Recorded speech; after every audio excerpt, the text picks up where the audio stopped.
All right, sports fans, how's everybody out there doing? William Martin coming at you one more time here on YouTube with another edition of the 300 Pounds of Sports Knowledge podcast. And as I continue to roll through the division by division breakdown for the upcoming 2024 NFL season, I want to take this time right now to talk about the NFC South. And of course, in recent years, the NFC South, you can make a very strong case to say, hey, it might have been one of, if not the most forgotten divisions in football. You go back to 2022, the Tampa Bay Buccaneers won this division with a record of 8-9. Last year, they did it with a record of 9-8. And for what it's worth, last year, both the Bucks and the New Orleans Saints finished with a record of 9-8, and of course, Tampa Bay earned the tiebreaker. With that said, the expectations are not as high, in my opinion, for this division in comparison to others for the upcoming season. But at the end of the day, somebody's got to win this division. Somebody's going to get a home game, because of it. Who has what it takes to win the NFC South? I want to start with those Bucks because the Bucks are looking to make it four consecutive division titles and of course five consecutive playoff appearances. And that's something right there that they've never been able to say. The Bucks have never made the postseason in five consecutive years. They did it in four straight, and of course, they did it in four straight twice. Of course, their current streak that they're on, and their last streak, which culminated with them winning the Super Bowl back in 2002. But nonetheless, for these Bucks, of course, last year was supposed to be a year for transition in Tampa. Tom Brady retired, and this was supposed to be a rebuilding year. But you know what? Credit to Todd Bowles, the Bucks head coach. Credit to this team because these guys went out there and competed every single Sunday. And when it was all said and done, they not only finished with a winning record, not only did they win the division, but the Bucks won a playoff game, advanced to the second round, and came very close to knocking off the Detroit Lions and getting to the NFC Championship game. Now, what do we know about this current Tampa Bay team? One thing is for sure, quarterback Baker Mayfield looks like he has finally found a home in the National Football League. Of course, once upon a time, Mayfield was the first overall pick of the draft by the Cleveland Browns, did get them to the playoffs, had a lot of ups and downs there, was traded to Carolina, didn't work out there, had a brief stint with the Los Angeles Rams, and ever since then, Baker Mayfield has looked like a different quarterback. And because of that, the Bucks rewarded him with a contract extension this offseason.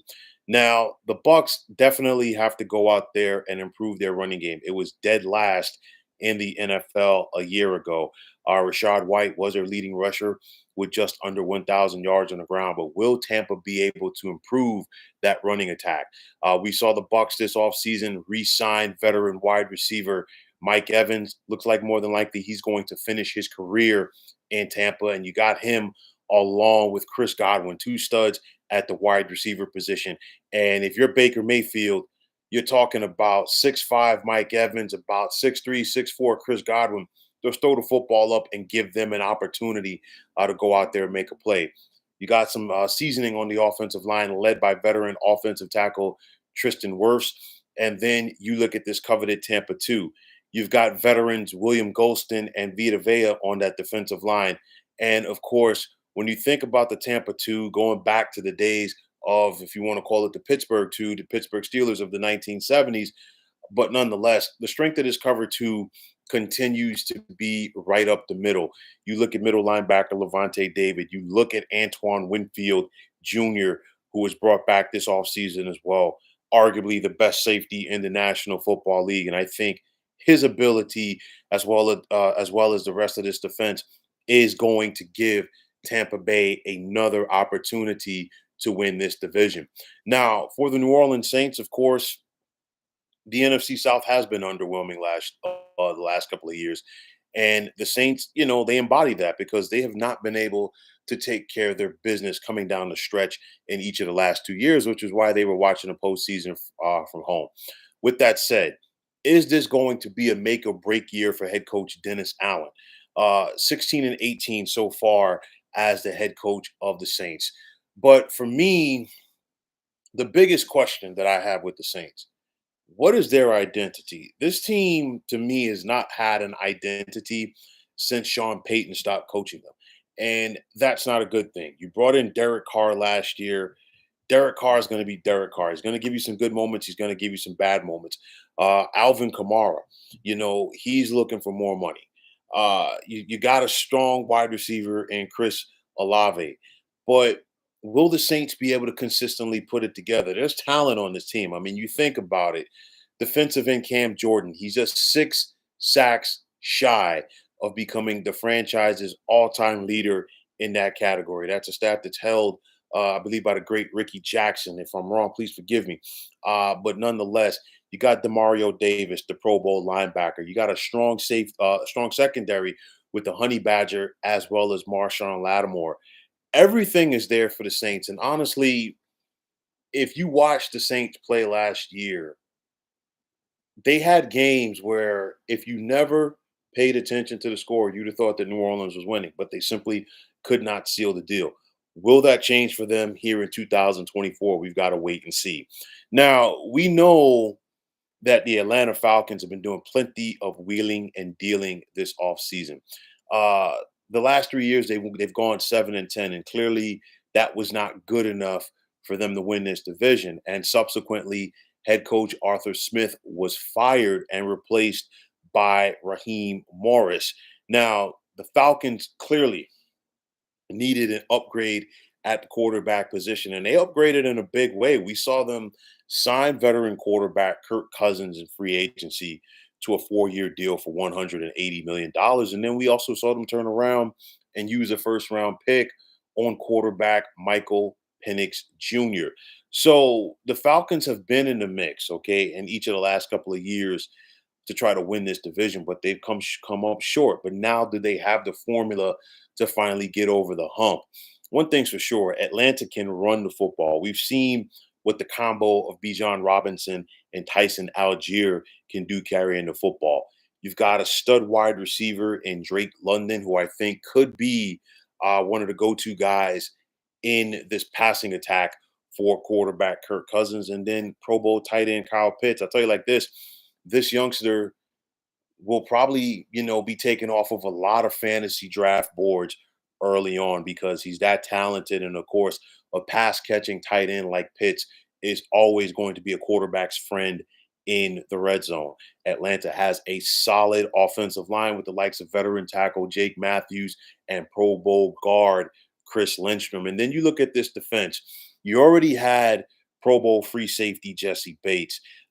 You go out there, and last week was big for the Falcons. We saw them acquire linebacker Matt Judon from the New England Patriots, who has had 66 and a half career sacks in his 8-year NFL career.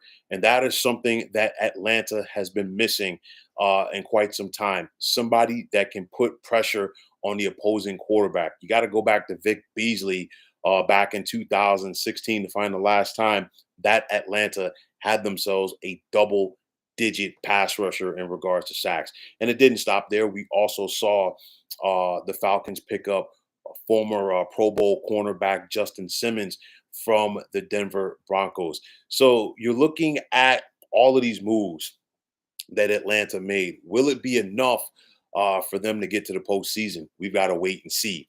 And finally, there's Carolina. And the Carolina Panthers, they've just been a special kind of terrible in recent years.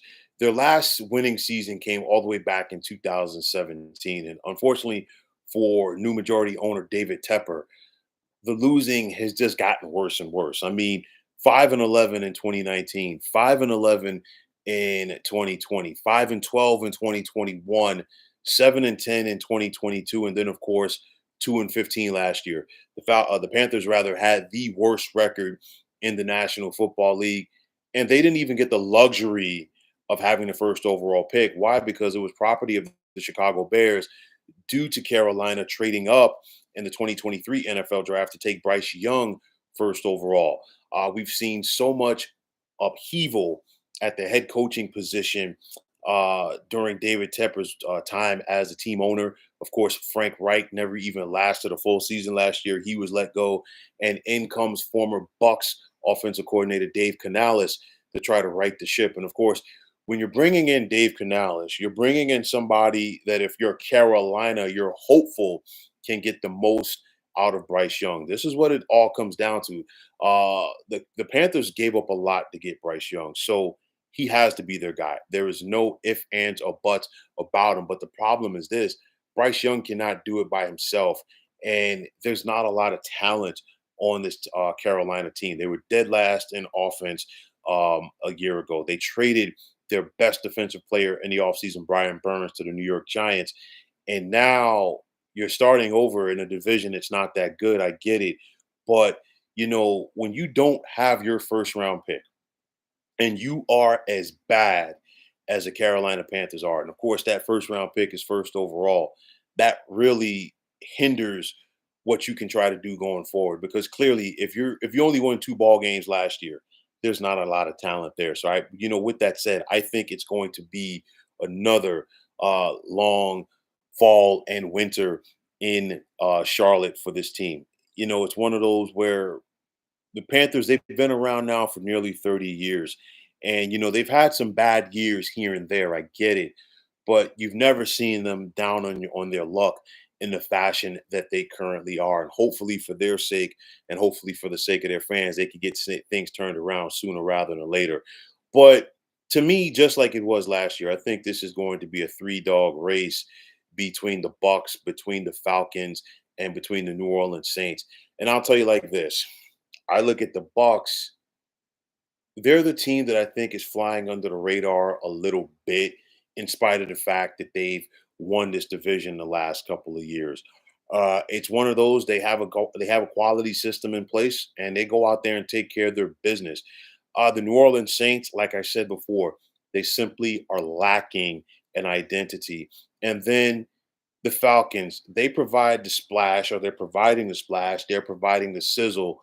And I think aside from everything that I talked about the Falcons, bringing in a new head coach in Raheem Morris, upgrading the quarterback position, the upgrades defensively, something else that a lot of people might be overlooking right now. I remember, granted, it was a different regime, but I remember how the regular season ended for the Falcons last year, courtesy of the New Orleans Saints. And of course, we saw that little dust up down there. And granted, I know some of the names on the back of the jerseys for both of these teams have changed since then, but still a lot remain.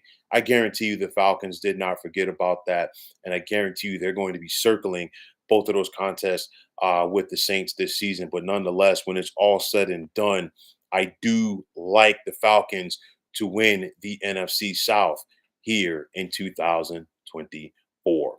So, folks, that is going to wrap it up. And as always, I want to take this time out to thank all of you for tuning into the 300 Pounds of Sports Knowledge podcast here on YouTube.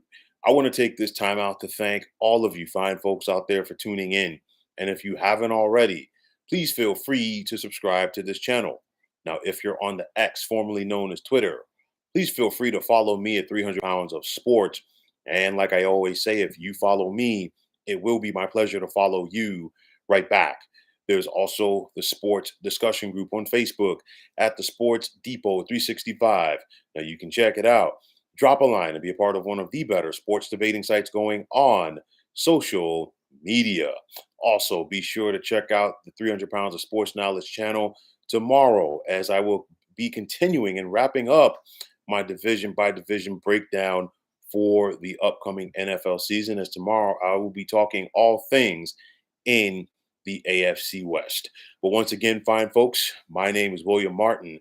I'm signing off, and I'm saying thanks once again for tuning into the 300 Pounds of Sports Knowledge podcast here on YouTube. Be well, everybody.